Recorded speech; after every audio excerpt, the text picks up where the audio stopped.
नमस्कार दर्शक बंधु, आज हूँ जून मास 24 तारिख बुधवार। आज दिन जाकर किसी गुरुत्वपूर्ण खबर उपर आसतु नजर पकेबा। भिडियोटी को शेष पर्यंत देखंतु, मात्र किसी समय मध्य जानि पारिबे आज दिनर संपूर्ण खबर। ता पूर्व चैनल रे नुआ थिले चैनल को सब्सक्राइब करी पाखरे आसुतुवा बेल आइकन को ऑन करी रखंतु। एमिति प्रतिदिन लेटेस्ट न्यूज सर्वप्रथमे देखिबा पाई। तेबे आसंतु संपूर्ण खबर उपर नजर पकेबा।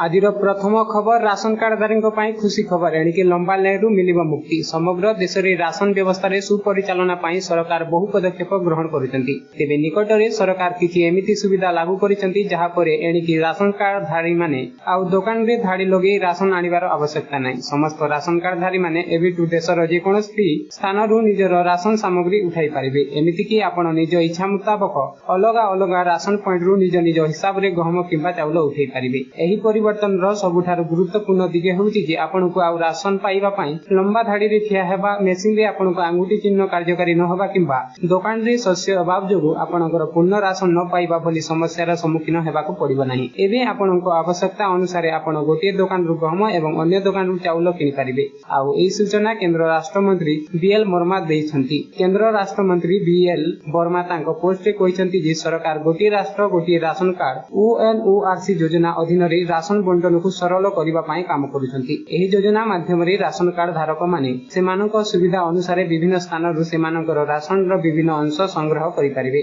आपण देशर जेकोनोसी स्थान रु एही सुविधा र लाभ उठाई पारिबे। एही सुविधाटी एक एटीएम परि काम करे। जेपरि आपण आवश्यक हेले जेकोनोसी एटीएम रु टंका उठाई पारिबे, सेही परि आपण देशर जेकोनोसी कोणरु आपणकर राशन पाई पारिबे।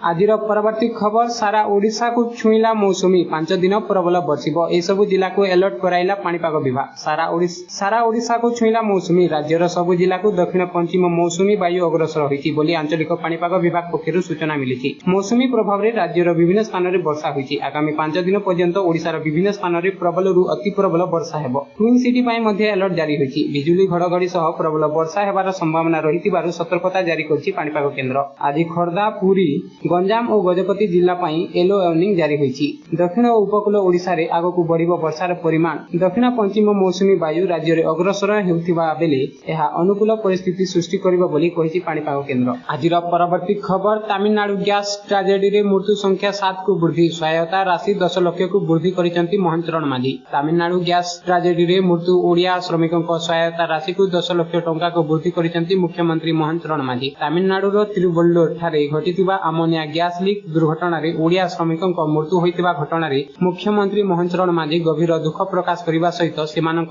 परिवार वर्गक प्रति समवेदना प्रकाश करिसंती। एहा सहित प्रत्येक मृत श्रमिकक परिवारर निकटतम आत्मीयक पई मुख्यमंत्री रिलीफ पांठी रु 4 लाख टंका लेखाए सहायता घोषणा करिथिले। आज मुख्यमंत्री एही सहायता राशि रो परिमाण को 10 लाख टंका को वृद्धि करिसंती। आजिर परवर्ती खबर, आज कमिबो सुना और रूपा दाम। जानंतु केते अछि मूल्य। गहना किनिबा पूर्वरु नजर पकांतु केउ शहर रे केते रहिछि सुना दर। तेबे जदि आपण आज सुना किनिबा को चाहुचंती बा योजना करिसंती, तेबे प्रथमे जानि नियंतु आजिर सुना दर।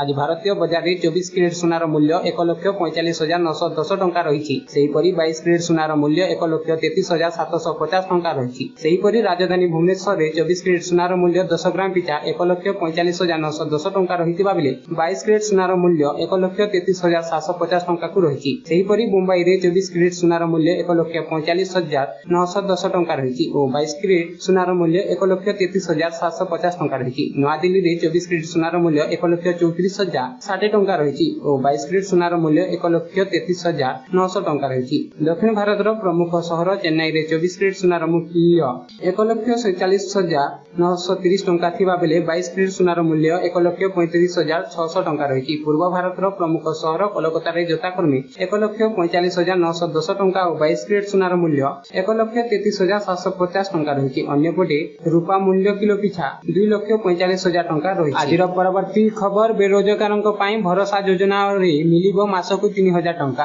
पश्चिम बंग बीजेपी सरकार राज्यर बेरोजगारक पई सहायता करिबा पई बजेट रे भरोसा योजना घोषणा करिसंती। राज्य सरकार टंकार प्रथम बजेट उपस्थापना करी अर्थमंत्री स्वपन दास गुप्ता कहते जे भरोसा योजना अधीन 1 लाख रु कम वार्षिक आय थिबा परिवारर बेरोजगार स्नातक मानकु प्रति मासरे 3000 टंका लेखाई मिलिबो। आज परवर्ती खबर ओडिशार रेल धारणा दौड़ुवा रेलगाड़ी को मिलिबो सुरक्षा कवच। पूर्वतट रेलपथ परिसीमा 661 किलोमीटर रूट रे स्वदेशी ज्ञानकौशल निर्मित कवच सुरक्षा कार्यकारी करने लगी रेल मंत्रणालय 270 कोटी टंका मंजूर करिछि। कवच व्यवस्था लागू हेले गोटे धारणा दुईटी ट्रेन धक्का हेबार आशंका को एड़ाई दिया जाई पारिबो। तेणु ओडिशार रेल धारणा दौड़ुवा बाघुआ पाल और बुढ़ापंक हरिदासपुर और पारादीप खरदा रोड और बलांगीर नुआपड़ा और गुणपुर लांजीगढ़ रोड और जूनागढ़ एवं बिबिली और सालू रेल सेक्शन मध्य कवच प्रकल्प हाथ को नियाजिबो। सुरक्षा कवच रेल धारणा उपरे ट्रेन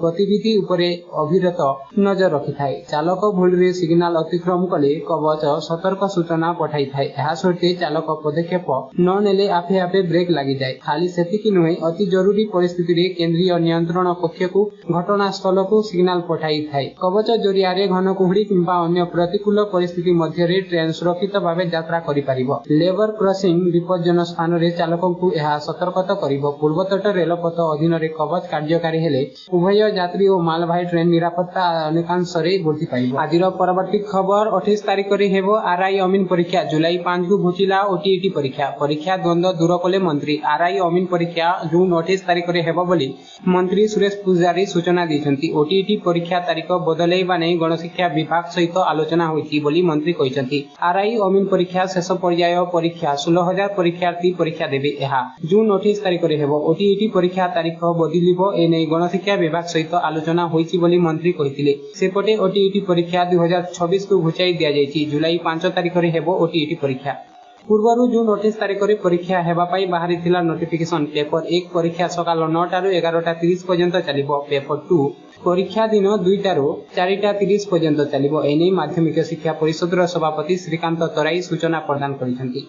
आज परवर्ती खबर शिक्षकों पाई बड़ खबर एणिकी टीईटी पास बाध्यतामूलक। टीईटी पास करिनथिले शिक्षकों पाई मंगलवार बड़ खबर आसिछि। देशर समस्त शिक्षकों पाई टीईटी पास बाध्यतामूलक करिसन्ति सुप्रीम कोर्ट। विद्यालय और गणशिक्षा विभाग पक्षरु प्राथमिक शिक्षा निर्देशकों को चिठी दिया जाइछि। टीईटी क्लियर करिबा अवधि 2 ରୁ 3 वर्ष को वृद्धि करा जाइछि। 2028 अगस्त 31 सुधा टीईटी क्लियर निर्देश दिया जाइछि। टीईटी पास करिन थिबा शिक्षकों को 3 वर्ष मध्य क्लियर पाई कुआ जाइछि।